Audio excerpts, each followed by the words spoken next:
first of all, good afternoon, and thank you everyone for joining us today. My name is Cheryl Neeser, and I'm an Agile coach with Improving, and I'm really honored to be welcoming you all to our inaugural meeting of this Agile community event, Minnesota Agile Community Event. I want to thank everyone who's joined our meetup so far. To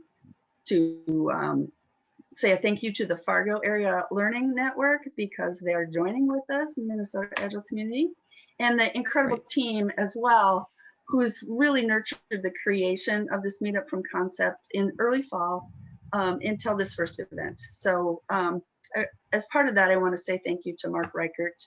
He's our Improving GM here in the Twin Cities, and he's really inspired and supported us. So quick introduction to the team.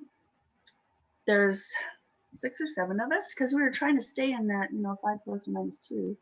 But anyway, Julie Rue from Royal Bank of Canada, Chris Wickett from Improving, Cheryl Anderson from Improving, Craig Schumann from Orveo Consulting and Three Bridge Solutions, Mark Strange with Lucid, and Angela Agresto with Agresto Consulting and Training.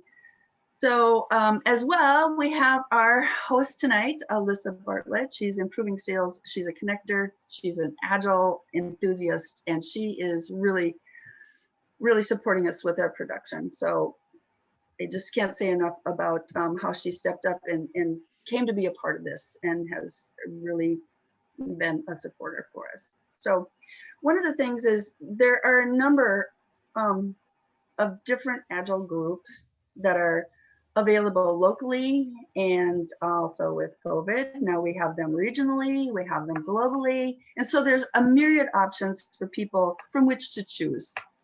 And so that made us think as a team long and hard about what were we really trying to provide provide a new space. What are we really trying to do to fill a gap if we thought there was a gap? And so we landed on our desire to provide a space and build a community for people not only new on their journey, but as well for people that are further along in their journey. And so with that, we're introducing Minnesota Agile Community, or MAC. Our mission is to welcome practitioners of all backgrounds to learn and grow together, to provide, we intend to provide both virtual and in-person meetups. We promise to have engaging speakers, just like Esther tonight, panels, group discussions, things that are going to allow us to really advance our skills and share our knowledge. And we also welcome, of course, from all of you as part of the community, things that you want to learn about, things that you want to share as well. So we're very open to engaging everyone, whatever place you're at. As well, our vision acknowledges that Agile frameworks, processes, and methodologies are important structures to working cohesively in an Agile environment. We really want to center our community on being Agile. So being Agile is a mindset which focuses on people. The community will be selecting and hosting these event topics that include the Agile values and principles, but reach beyond those limitations created by focusing exclusively in on process. So now, the introduction that you've really been waiting for. I'm thrilled to introduce our guest presenter, Esther Derby. I first met Esther at a Scrum gathering in 2006 that was held in Minneapolis. And there was no blizzard at this time. So for those of you that remember the 2018 experience, it was actually quite nice. It was November and there was no snow. It was a little cold, but there was no snow. So at that time, I took a class on retrospectives from Esther, and little did I know what a gift she was sharing. And as you all know, her book with Diana Larson is just seminal. It is where we all go when we need to rethink how we're approaching retrospectives and what the whole purpose and focus of those things should be. That event is so important. And if you do nothing else, at least in Scrum, you do retrospectives. So it's just critical as a foundation event in our lives. So since that time, 2006 was a long time ago, I've been really fortunate to be able to attend her talks or keynotes, various venues around the Twin Cities, Best Buy for one, I remember Scrum Days, there have been other things in the Agile community as well with different meetups. So it's been a pleasure over the years to stay in touch. Now, Esther draws on really a tremendous amount of experience over time. She's been leading and observing and living through organizational change. She started her career as a programmer, which I honestly did not know, but she very quickly realized that while her job description referred to computers, her real work was changing the way people worked and in supporting them through that process. In '97, she founded Esther Derby Associates, Inc., and works with a broad array of clients from Fortune 500 companies to startups. Her approach blends attention to humans and a deep knowledge of complex adaptive systems. In addition to consulting, Esther has an extensive background in designing and leading experiential learning. She teaches workshops online and in person, domestically and globally. Her workshops support leaders to explore how they adapt the environment to amplify, empower, and engage in joint problem solving so that their systems, they can evolve their systems towards better results. So she's a co-author of Behind Closed Doors, Secrets to Great Management, which is a guide for people as they make the transition from technical work to management. She's the author, as I mentioned, Agile Retrospectives, Making Good Teams Great, which is a process for teams to inspect and adapt and improve the way they work. And most recently, 7 Rules for Positive Productive Change, which is available at various bookstores, but definitely in Amazon and print and digital and on Audible as well. She's published hundreds of articles, many of which are available on her website, estherderby.com. She has an MA in organizational leadership and a certificate in human systems dynamics. As Esther mentioned, she lives in northern Minnesota on the shores of Lake Superior. She enjoys all those things that many of us wish we could enjoy as well, like gardening, cooking from her garden, baking bread, making garments with pockets. I read that and I'm like, oh yay, pockets, because everything should have a pocket. Quilting and long walks in the snow. So a true Minnesotan by relocation and choice. So always, you know, what I found is that Esther has been generous with her time and her experience. She exemplifies a deep and true humanity and has an innate ability to put people at ease, fostering openness and meaningful conversation. So today, Esther is sharing her thoughts on changing Agile in an Agile manner. The session is going to be interactive. It will include discussion time in breakout rooms. Post-presentation, Esther is going to stay with us for a while for some socialization time in breakout rooms. So we hope that, you know, people have the time to stay and do that with us. The 5 winners of the Kindle versions of her book, 7 Rules for Positive Productive Change, will be notified in those rooms. And we hope, like I said, you can stick around and have some great conversation.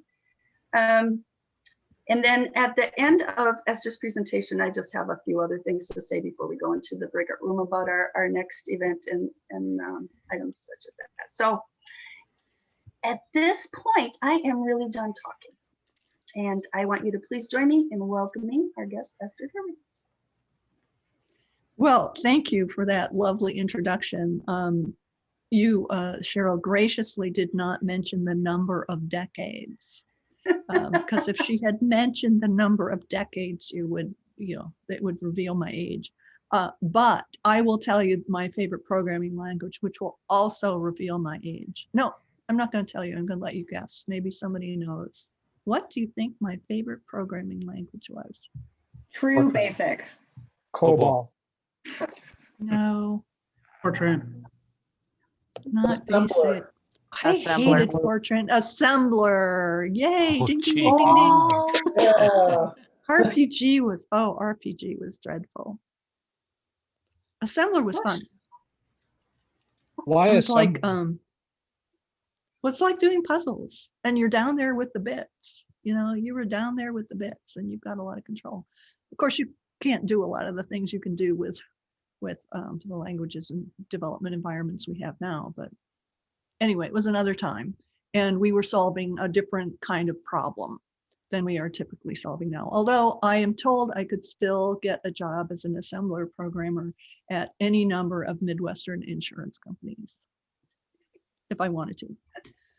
But that's not what we're here to talk about today. We're here to talk about changing to Agile in an Agile manner. So I am curious, and if you would put this in the chat, how many of you have been through or are going through some sort of Agile transformation at this point?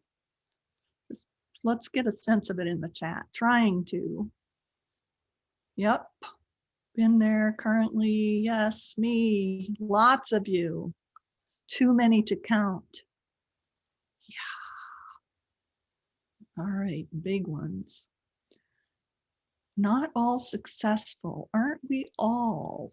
Been there and currently. So a lot of people are experiencing this. And I actually find it rather ironic that very often when I see organizations saying they want to be more agile, they aren't actually very agile about it. You know, they have a big plan, they have a solution in mind, they have a big plan, and they just roll it out on everybody. So what I want to talk about today is how we can change to Agile in an Agile manner. And since it is the 20th year since the Agile Manifesto came out, I have done this in the form of the Agile Manifesto. So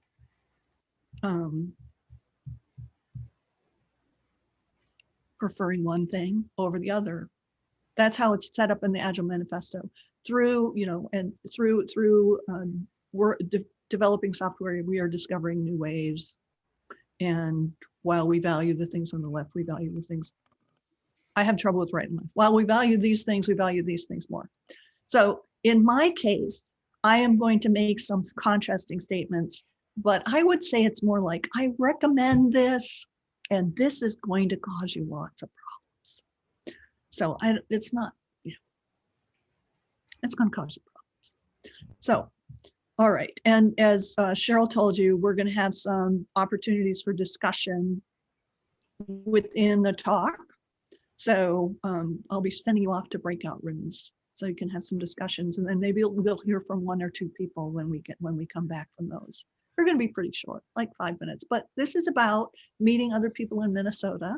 So even though we aren't the biggest state, I assume not everybody knows everybody, and we have a great opportunity for people across the state to get to know each other a little bit. So sound okay? All right, let's go. Okay, so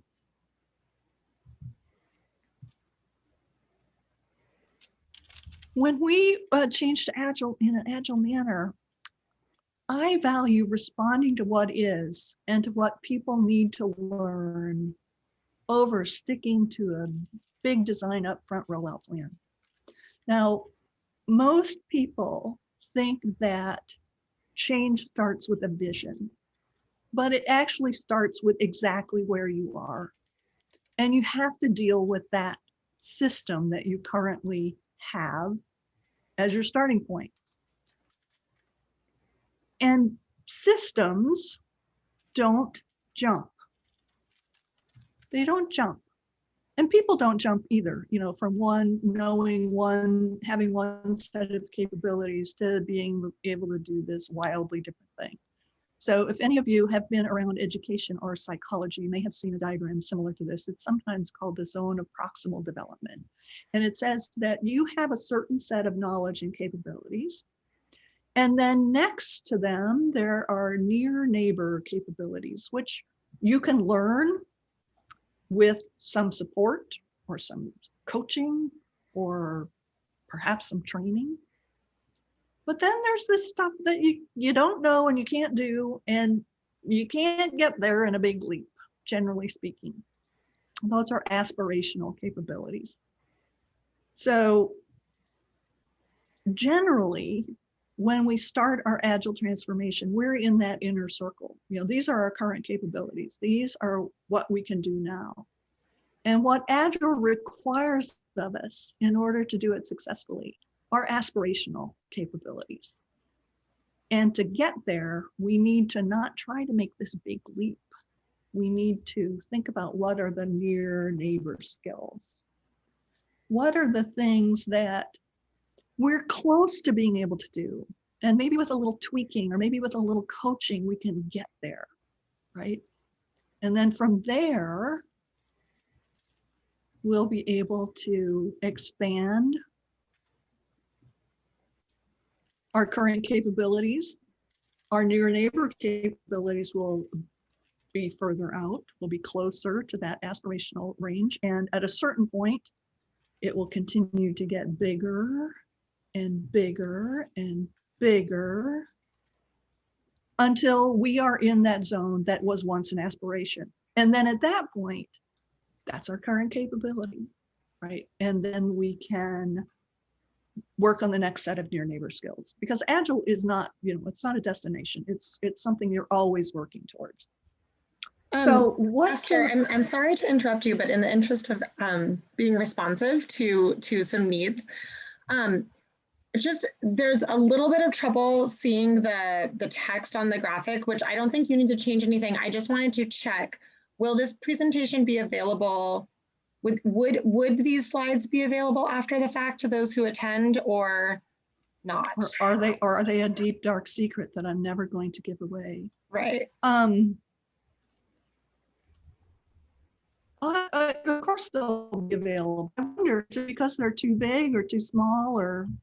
No, I What's the think issue? it's that thing we were playing with yesterday with just the bandwidth.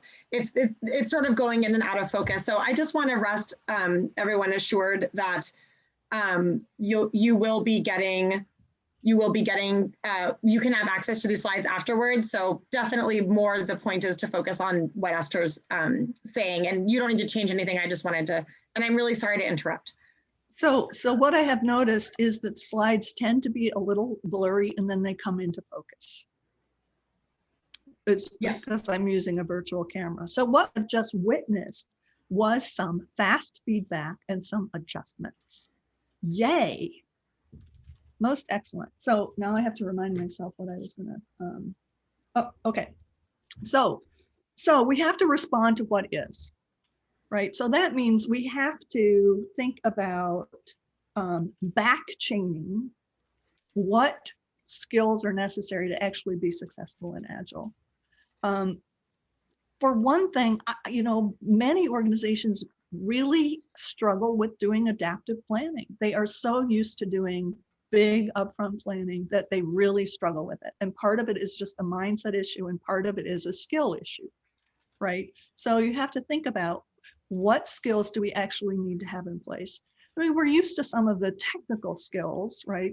You know, we recognize that we need to learn those, but we don't always recognize all of the skills that we need to put in place in order to actually achieve working in an Agile way. So useful to back chain and then think about what is our near neighbor? What is the next best step we can take? What can we do that will improve us a little bit and move us in a better direction? And I often call these landing zones. So we know we want to be in this aspirational place at some point, but we're not going to get there in one big leap. So we have some landing zones. So the next best thing, and that's some place that we can land on, we can recognize, and we can kind of take our breath and think about, okay, what's the next near neighbor step? So rather than aspiring to go all the way to the aspiration, you think about what are the skills we need to learn? What are the learning spikes we need to take? You know, how can we support ourselves to do this in an incremental way? So we are being very conscious about our learning as we go, and we can make adjustments as we go, right? I think that's super important. So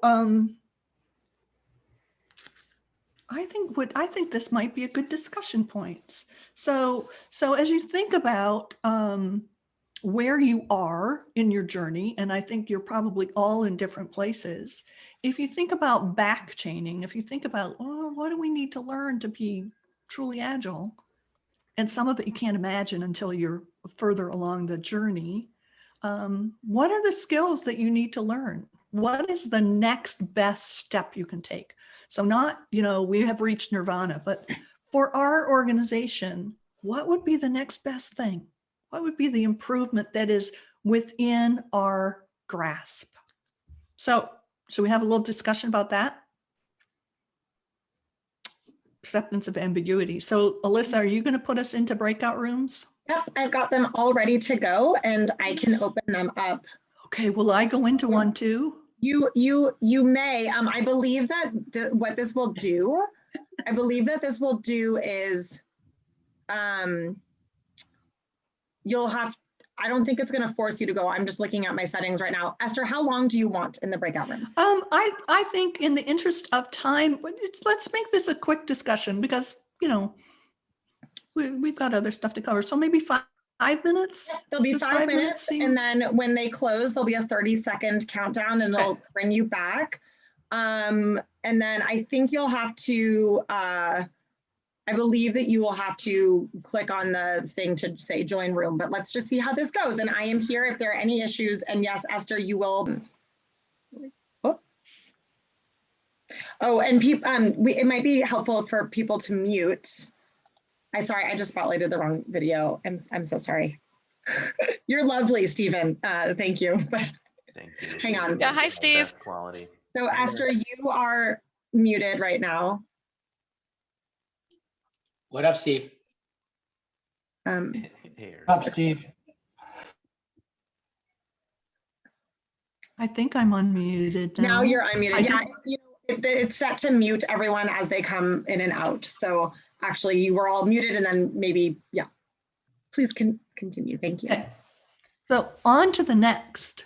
We're learning as we go. This is fantastic because things aren't going perfectly. So we are learning and figuring out things as we go, which is going to happen in any change process. I don't know why people think they're going to go smoothly because any learning process is replete with mistakes, right? So if you're not making any mistakes, you're probably just doing things by rote and probably the surface level things by rote. So here we are, we're living it. So the second thing is I value observable signals and results over tick box metrics. So I once met a senior manager who he declared that the metrics they were going to track was they wanted to have like 50% of their teams working in Scrum by June because that was going to be his birthday present. And he wanted the remaining 50% to be working in Scrum by December because that would be his Christmas present. So those are not helpful metrics, right? The number of teams that have been through training, the number of teams that have a coach, the number of teams that have a backlog, these sorts of compliance metrics tell you something. They tell you about activities that have been performed, but they don't actually tell you, are we making it towards what we hope to achieve, what outcomes we hope to achieve, what we hope will be different as a result of putting this big investment in Agile in place. So I think having observable signals and results is super important. And the reason I say observable is I think we tend to overlook some very subtle changes in our organizations that are indicative that we're making progress, that we are getting towards that near neighbor skill. We're expanding our capability. So in my small group, we talked about estimates and how there's a very often a tendency for people to equate an estimate with a bid, meaning an estimate says we think it'll take around this. A bid is saying we're going to do it for this in this amount of time or for this amount of money. And so that might be a signal to look for. Are people becoming more comfortable talking about ranges? Are people becoming more comfortable with the idea that an estimate is not, something that you have committed to accomplish within that time? It's your best forecast based on what you know now. And as you learn more, it may change. So that might be something you can observe, not necessarily measure, right? That will tell you, yes, we are making progress towards our desire to be more agile, right? Because it's hard to be agile if everything is viewed as, you have to do it on this particular time frame, right? You may have time frames that are fixed because of business reasons, but then you need to vary what can we get done in that time that will be valuable. So that's one of those little signals that can tell you you're making progress. Another thing we talked about in my group was people being accepting of Slack, right? That we build in Slack. So that's a prerequisite for agility. If you don't have any Slack built into your system, you're never going to be able to respond to change, respond to new business opportunities, changes in the business environment, changes in the technology. Without Slack, you have no flexibility. I learned this the hard way when I was a corporate employee and working 60 hours a week and going to graduate school and planning a wedding. And I got in a car accident. And because I had no Slack at all in my system, in my schedule, I had to, withdraw from my classes that semester, right? Because there was no way I was going to be able to do my home traction and work 60 hours a week and do all this stuff. So we know that kind of stuff in our personal lives, but we often forget it when we get into work. So paying attention to those things that we may not be accustomed to doing, but are necessary to achieve agility. And then looking for the subtle signs. We want to focus on outcome measures, but those are often, as some of you pointed out, they can be years away, right? It can take a long time to actually achieve the outcome in terms of what we were trying to solve as an organization. But we can see something if we've got ourselves some landing zones and we know some of the near neighbor skills, we can give ourselves some signals that will help us steer, right? That will help us know that we're going in the right direction or that we need to adjust, right? Sometimes they're super subtle, and you need those subtle ones along the way. You can't just wait for the outcome measure. You have to pay attention to those signposts along the way that are going to help you steer. Questions about that? Anyone have any questions about that?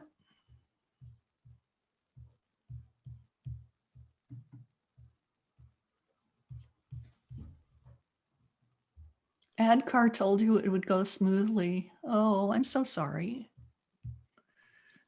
I'm just reading the comments. I don't know if you saw that comment. So Esther, you mentioned Yes. about the Slack. So could you explain what did you mean as a Slack? Well, I don't mean slackers. Okay. I for sure don't mean slackers. When having Slack in the system means that you are not 100% allocated all the time, right? So if you think about, if you have as many cars as you can possibly get on a freeway, things move very, very slowly, right? So freeways are designed so that you don't have, all the possible cars on them. That would be a parking lot. So it's a concept of having some reserve capacity in your organization so that when something does go wrong, when you learn something new and you find out that something's going to take longer than you thought it was because you didn't fully understand it when you began, or when some business event comes up, you can respond. You have the capacity to make adjustments. You aren't in the sort of situation where you don't have a minute to spare, so you can't fit in your home traction because you're overscheduled. Okay, great. I misunderstood as a Slack tool. Thank you. Oh, no. Different Slack, sorry. Any other questions? I wonder if that's why they named it Slack. Sorry, just Could be. smart. Yeah, just to add to what you just said. So when you talk of Slack, are you talking about Slack in terms of resources or in addition to schedule in and budget? Well, I think you need to have Slack in your schedules, and you Okay. need not to over allocate people. So don't allocate people 100% of the time. I've seen some studies, and I can't come up with the URL for them right off the top of my head, but when people are allocated more than 80% time or over than 80% of their time, that learning tends to come to a halt, right? Because they're always just engaged in busyness. So it's a system thing and it's an individual thing. So someone asked, could I redraw the distinction between near neighbor skills and a landing zone?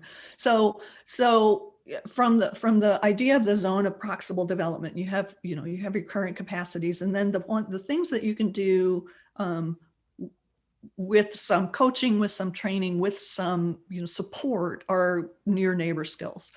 A landing zone refers to what is the next best step for our organization in terms of our organizational capabilities. And that could be team capabilities or the whole organization.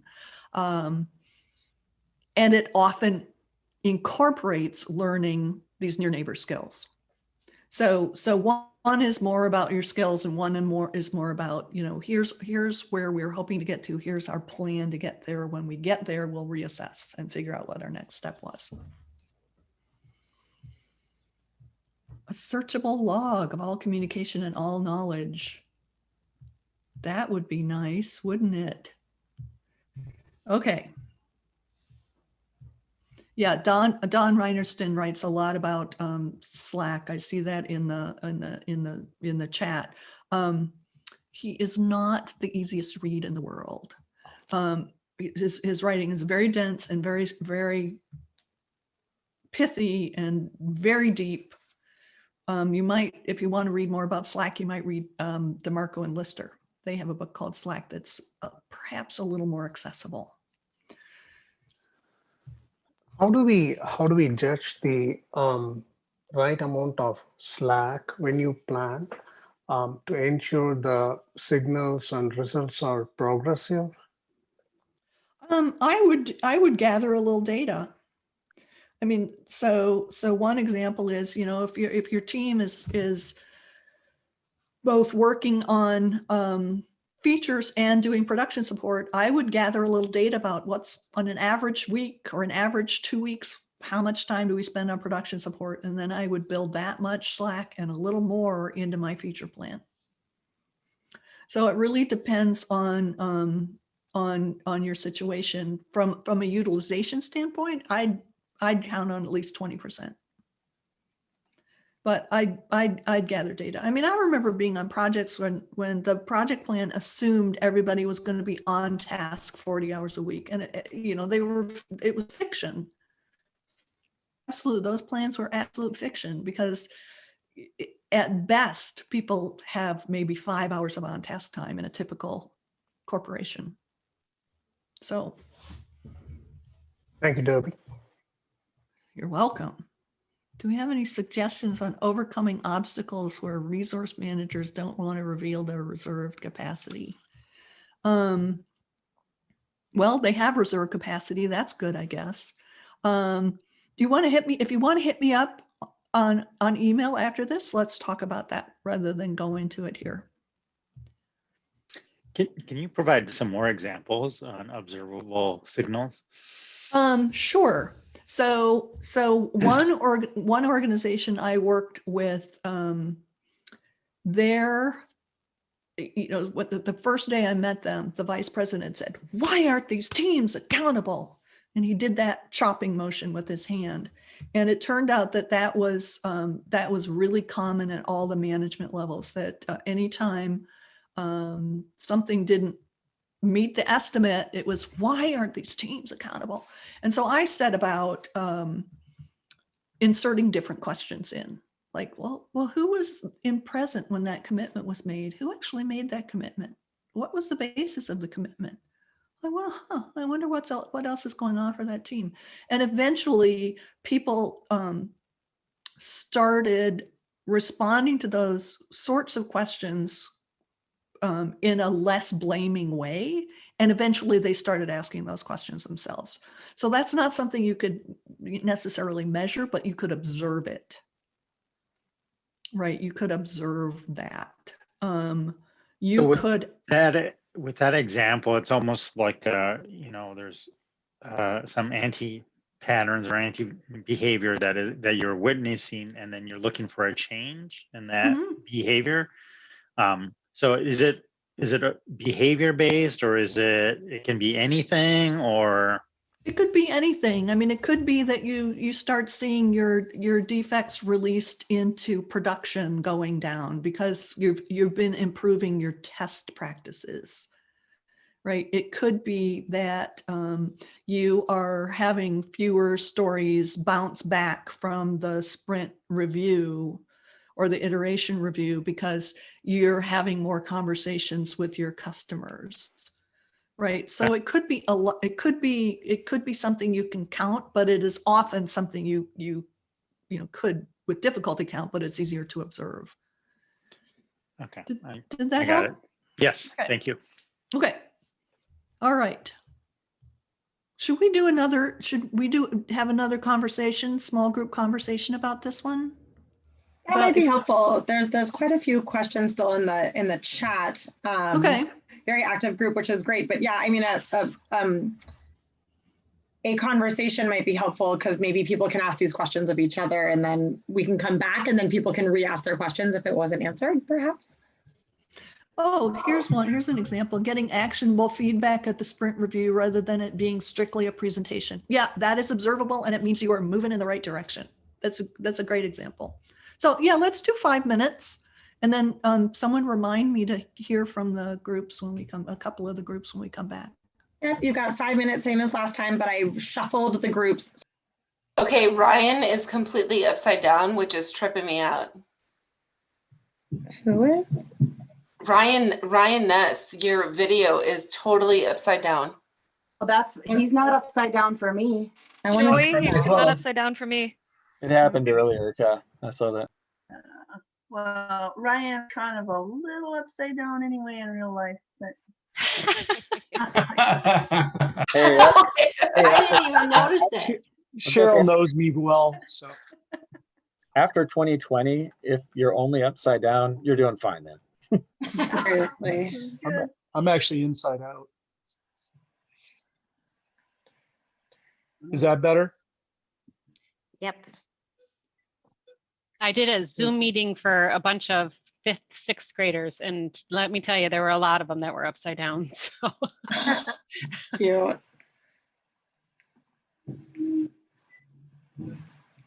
I got put on mute again. So who has an example that they came up with in their small group discussions about some steering signal, some observable, maybe subtle sign that would tell you that you're going in the right direction? Who has an example? This is Angie. Our group had a great conversation about how teams create Slack for unplanned work or for triaging. And it was really amazing that we were all using some of the same words and terminology, and how they were able to get through that process once they started recognizing what things they needed to build time in for. And I think that's a great example of not just building in the Slack, but of the team starting to take agency, right? And starting to recognize a problem that's affecting them and coming up with their own solution, however it is. And I think that's one of the things that I look for when teams are moving this direction is, are they developing some more bounded autonomy and more agency? So that's a great example. Thank you. Who else has an example? We talked about basically kind of, seeing some time and giving the teams a week or so to kind of observe how they're acting and behaving, and then coming back and kind of understanding what kind of a Slack we can, potentially build in towards making a commitment that could be a strong commitment.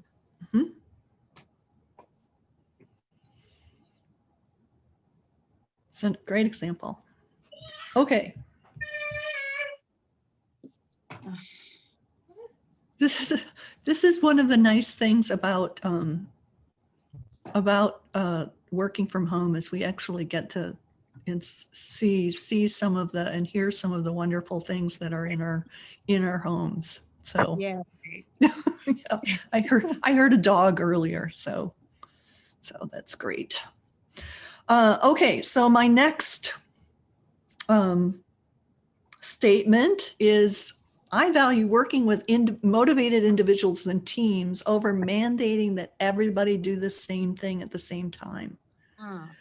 I find that it's really powerful to find someone who is interested in trying something and then work with them. For one thing, they're going to be more invested in making it work. Right? They're going to be much more invested in making it work than someone who has been told, oh, we're now going agile and we're all going to be working in sprints and doing retrospectives and having stand-ups, whether you want to or not. So if you can find, some subset of teams that want to try it, sometimes I do an application process, or sometimes I have some way of teams selecting themselves to do this. And then they want it to work. They want to try. They want to learn. And this has some other real benefits in that you will learn a ton about, what are those near neighbor skills that we might have assumed people had, but they don't. And what are the near neighbor capabilities for our organization? You're going to learn a ton about what are the things that actually get in the way. What are the things that hold that pattern in place that might make it very difficult to actually achieve what you're going for? So, one of the common examples is if everybody is given individual rewards, but you're asking them to work collaboratively, that can get in the way. So you run into these things when you're working with a couple of pilot projects, a couple of people who are eager to try this and learn this, And if you can't succeed with them, I think you're going to have a lot of trouble trying to succeed in your whole organization, right? So it's a great test case for any number of reasons. And if you do succeed, then you have taken "it will never work here" off the table because you have some proof. Right. And then that may get other people interested. They may say, oh, that's sort of cool what they're doing. Or, oh, I like the fact that they're, they've got a little more flexibility. Or I want what they want because they're special. And that might bring more people along in a way that you don't have to mandate things. So working with motivated individuals and teams.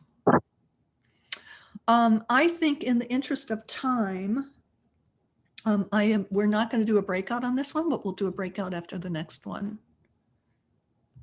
So I'm going to talk about the next one now, which is I value context and implicit knowledge over recipes. So I want to tell you a story about when one of my friends wanted to learn how to bake bread. And we read the recipe together and he said, oh, that's simple. Flour, salt, water, starter. What can go wrong? And then we started. So the recipe contained the explicit knowledge. And had he followed that, I think he would have ended up with a brick. Because there's a lot of implicit knowledge about how to bake bread that isn't included in the recipe. So for example, he started measuring flour. And it matters how you measure flour. You can actually, your technique for how you fill the cup can result in a 20% difference in the weight of the flour. You know, volume, it may just fill up the cup, but it can be up to a 20% difference in the weight, which will really affect your bread. It'll affect the hydration ratio, which is why I almost always measure my flour. So I had that conversation with him. That's implicit knowledge. You know, people know that from experience with baking. And then I said, but I don't measure the salt. And he said, well, that seems arbitrary, but salt doesn't compress, so you don't need to worry about it. You can just measure the salt. The volume and the weight are going to be constant. So then you mix up the dough. And it says you should have a wet, sticky dough. Well, what does wet mean? Right? What does wet mean? Is it wet like you're standing in a shower? Is it wet like a washcloth you've wrung out? What does sticky mean? Sticky like honey? Sticky like melted sugar? You know, you have to know. Sticky means that it'll stick to your fingers, right? But you can rub it off. And these are things you learn through experience. These aren't things you can learn through a recipe. Now, many Agile implementations and all sorts of other changes too, people follow the process and they adopt the external characteristics, which are often the least important, right? So you have a stand-up, you have a retro, you have a sprint, you have a backlog. You know, you can follow all those things and still not actually achieve the essence. That takes the implicit knowledge. Implicit knowledge is not what we usually get in training classes. Training classes tend to focus on explicit knowledge. So if you're lucky enough to work with a coach, you have a chance of getting implicit knowledge transfer if they work out loud. So one way to do that is, you know, as they're doing something, they talk about what their thinking process is, what their reasoning is for doing something. So, you know, if they're doing TDD, they're telling you their thought process as they are sitting with you working on it. Or if they're working with you to design a retrospective, they tell you their thought process for why they have chosen a particular topic or focus area, why they are choosing particular exercises to help the team think about it. So that working out loud. Guided experiences, sort of like what I did with my friend who was learning to bake bread. You know, I mean, he mostly did the work, but every once in a while I'd step in from the side and say, you know, you might want to, rather than, you know, digging into the flour, you might want to gently scoop the flour in and then level it in this way. So a guided experience can help. Socially constructed learning can help. So having people talk about what they are working on, why they're working on it, what they're struggling with, what the practice is like, what they're struggling with to learn the practice. All of those things help people learn. And it's all of that implicit knowledge that, you know, sometimes we call it judgment. You just know, you know, you just have this sense. You may not even remember why you know, you just know. And that's the level of skill that enables you to make judgments, right? So I value context and implicit knowledge over recipes. So any questions before we go into our group discussion about this?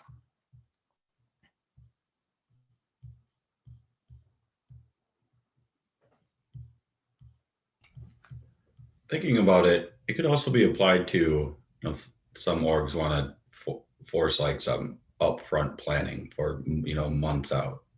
You know, that analogy you shared was perfect for that, where, I mean, kind of what we're saying is we don't know what we don't know until we do it, and you get into it a bit. And yeah, and that's really hard for organizations that have been, you know, for their entire existence in this sort of mechanistic mindset where things are knowable, right? And you can know. right? So it's very difficult to admit not knowing in many organizations. Very hard. So Esther, I have a follow-up question to that. Sure. Do you think that our current pandemic environment and everyone, the majority of people in IT working from home, do you think that's helped organizations understand that we can't know everything? Because I'm actually surprised at how many people still don't understand that we will live in a VUCA world outside of the pandemic.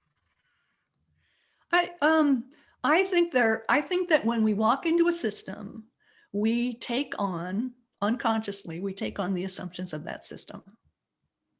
So, I mean, there are a whole host of things that, you know, I know in my personal life, that I'm sure all of you know in your personal life, that seems to just get sucked out of our head when we go into work. Like, I think we all know that if we're working on 14 home improvement projects or 14 knitting projects or whatever kind of projects it is that you do, that you're not going to get very far on any of them. But yet organizations are perfectly happy to assign people to multiple projects at the same time, to be running, you know, dozens of projects when, you know, if they would just focus on one, they might actually get something finished. So I think it is part of the system assumptions. And these are some of the things that we might be able to observe people moving towards a different set of assumptions. So the other example I think about is, you know, people tend to have a difficult time grasping what technical debt is and why it's important to deal with it. So I often, in these situations, I talk about analogies, right? So when I was in college, I lived in one of those, you know, big houses that had, you know, X number of random people in it.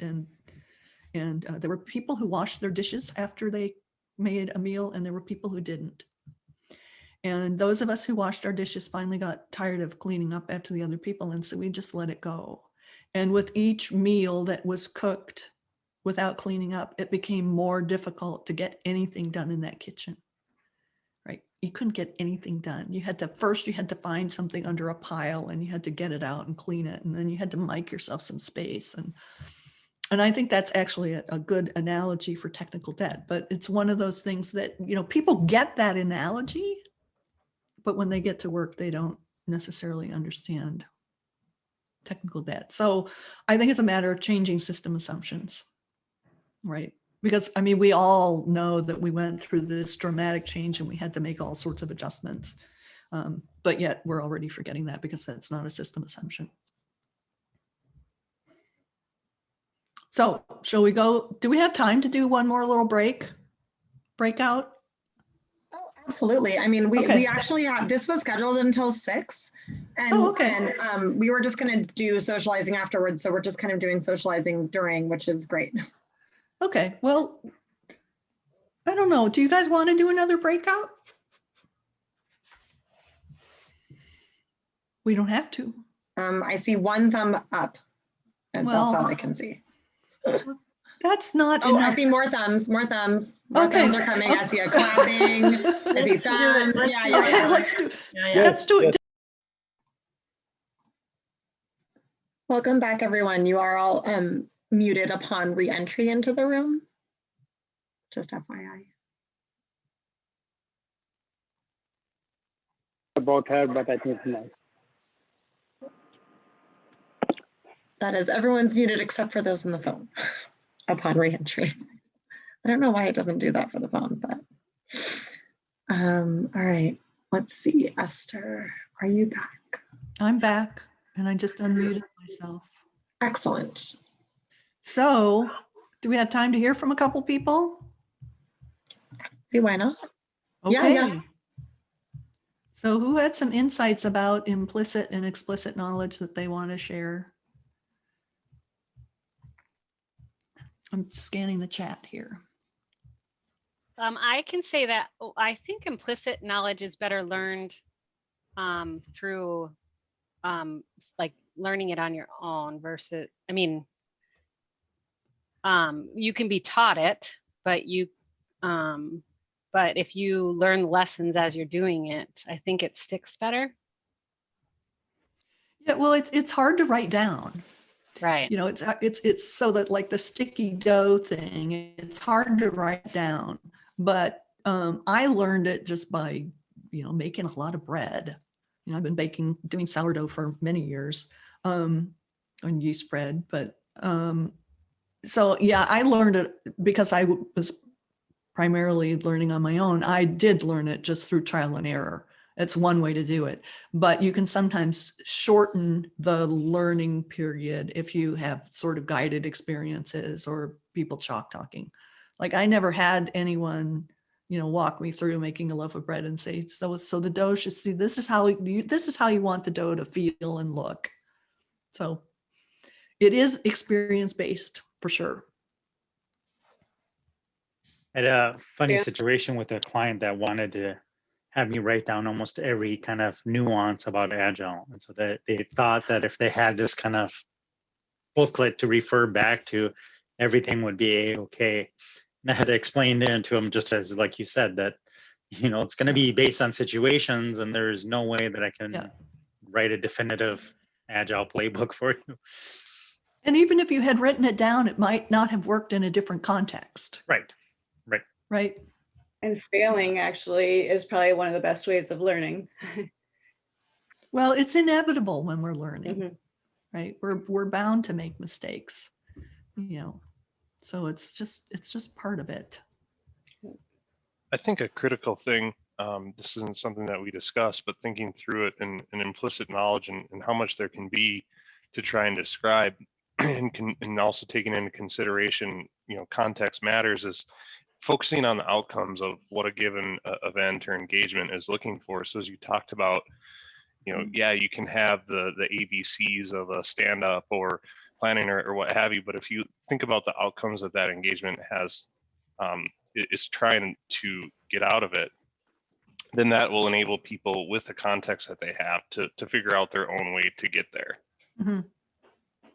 Yeah, it's surprising the number of organizations that don't really understand their why for going Agile, other than, you know, everybody's doing it or the competition is doing it.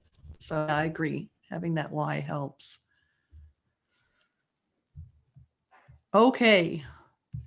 Had the person in charge of the Agile transformation had never been on a Scrum team before. So first thing I did is, when I had a higher performing team, is invited her to come to each of our various cadence meetings and just sit in and watch. And when she left, you know, she would go, oh, it makes so much sense now. Yeah, you know, this is something that really makes me sad, but there are a lot of people who have never seen a well-functioning team. Mm-hmm. Yep. Right. And they have this idea that a team that is working well is working really hard. You know, they're working long hours and they're struggling. And my experience is that teams that are working well make things look easy. Right. And they have camaraderie. And so, you know, even when they are working really hard, it feels there's a certain lightness. And somebody who's never been on a team like that can look at that team and say, you know, they're just goofing off. And that makes me really sad. That makes me sad. So yeah, showing them a team that's working well is a great strategy. Okay.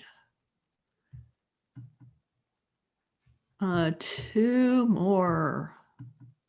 I value honoring past, present, and people over pushing past resistance.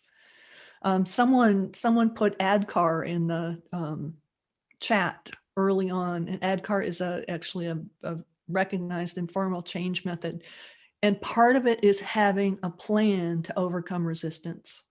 I mean, that is, they just build a plan in. Here's how we're going to overcome resistance. And I think that the way they go about change in many cases is what engenders resistance. Because people don't resist change. People change all the time. People resist being pushed into change, to being coerced, to having no choice. So I find that paradoxically, if you honor people, you honor the past and what's been working well about it, you honor what's working well about the present, and you give people some choice about how they approach the change, the resistance tends to go away, right? When people feel like they can choose something, when they feel like they've been listened to, they are more likely to listen to what you have to say about what the change is. So I find it super important to listen to what's come before, because nobody really likes to have some new person come in and tell them what to do and tell them what they've been doing is wrong. Nobody really likes that. It's actually can feel kind of insulting. So I think it's important, certainly when you're working with a team, is to understand what they're up against, what they've been struggling with, and then meet them where they are. Not necessarily right away with something agile. There's something that will help them. It may not be on the direct path to agile, but it's going to be on the direct path to building relationships, and it's going to be on the direct path to establishing some credibility and trust with the group, which is really important to building a relationship where you can have mutual help and mutual learning. It's a paradox, but honoring the past helps people let go of it. And just recognizing that, they're probably doing things the way they are now, not because they're stupid, bad, and wrong, but because it was the last process that was rolled out for them to do. Right? And it worked for some definition for some period of time. Well, listen to what people are talking about, what they're struggling with, and find something that will move them in the right direction, even if it's not classically agile, right? Maybe it's not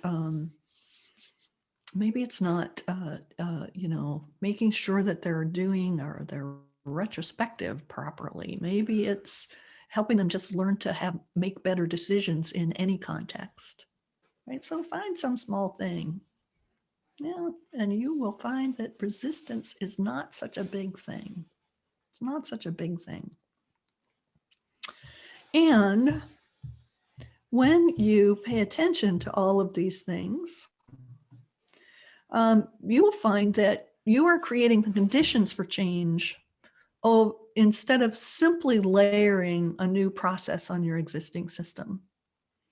You'll be creating the conditions by, attending to the people, honoring the past, by looking at what the near neighbor skills are, building a landing zone so you can take a step and look back and look at your signals, have that feedback. You're actually creating the conditions for a change. So I like to think about how forests come to be. I spend a lot of time, in northern forests, and, they don't just grow on rocks. Forest does not just grow on rocky ground. What happens is that some small, usually tiny plant community will come in, and it may change the soil a little bit. It may break down the rock a tiny bit, and that is a change in the environment, which allows another plant community to come in. And that plant community may hold a little more moisture in the ground, which enables a plant community that grows a little taller to come in. And that changes the environment by creating a little bit of shade, which will change the humidity, which allows another little plant community to come in.